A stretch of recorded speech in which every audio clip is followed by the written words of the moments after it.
Përballja e shërbimeve sekrete dhe përballja ushtarake, njoftohet se është vrarë edhe Ali Shadman, I cili mbante tashmë rolin e shefit të stafit të luftës të forcave të armatosura të Iranit, përfshirë edhe si shefi gardës revolucionare, siç njihet ndryshe, ashtu edhe ushtrin e rregullt, pra I drejtonte të gjitha duke zëvendësuar generalin e vrarë 4 ditë më parë. Pra duket se ne shohim tashmë një strategji të Izraelit, ndryshe nga Irani, që duket se ka të drejtë për drejtë goditjen me raketa. Ata po vrasin komandantët, generalët, shkencëtarët, një nga një të njëjtën gjë siç bën në fakt me Hamasin dhe Hezbollahun më herët.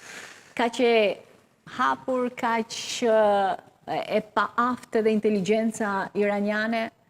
Kemi të bëjmë me dy shtete me filozofi krejt të ndryshme. Kemi të bëjmë me Izraelin, një shtet mjaft I fuqishëm nga ana ushtarake dhe inteligjenca, I kompaksuar. Kemi të bëjmë me 100% të popullsisë të cilin ka një mision, mbrojtje, ka një angazhim për vendin e tyre, ka një betim të cilën ato kanë në mënyrë unanime për të shërbyer dhe për të mbrojtur të gjithë si një trup I vetëm vendin e tyre. Dhe nga kjo anë është jashtëzakonisht e vështirë të çedoj apo të deportoj çfarëdo lloj shërbimi I vendeve jo mike në rajon. Kemi ana tjetër Iranin, I cili prej 1979-s kemi një regjim islamik totalitar, I cili ka krijuar probleme në drejtim të demokracisë atje, shtypje, ka ekzekutuar të paktën vetëm në 1989 për një vit ka ekzekutuar mbi 30.000 persona që ishin kundërshtar, që ishin opozitar, që ishin lëvizje kundër regjimit dhe ka pasur një shtypje totale. Të gjitha protestat që janë ngritur në atë shtet janë shtypur. Po çfarë ka ndodhur?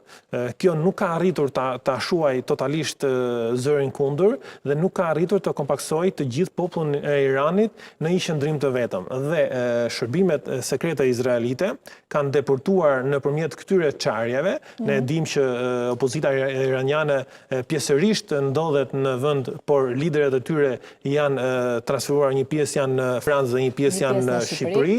Dhe pra kemi të bëjmë me një çarje dhe kemi të bëjmë me një deportim të Masadit në këto struktura brenda Iranit dhe ka fituar informacioni sidomos në këtë rast është pushtet absolut, sepse të jep mundësi të shkatrosh si strukturat ushtarake, por ajo që është më e rëndësishme dhe që është vendimtare e eliminimi I liderëve, drejtuesve, sepse kjo bën që të shkatroj drejtimin, organizimin dhe kundrapërgjigjen. Kemi parë që mbi 20 drejtues të lartë më të lartit të hierarkisë ushtarake dhe të shërbimeve të prodhimit të armëve nukleare, shkencëtar, pra armët më të forta të Iranit, Izraeli I ka eliminuar nëpërmjet bashkëpunimit me shërbime sekrete dhe bashkëpunimit të brendshëm në Iran.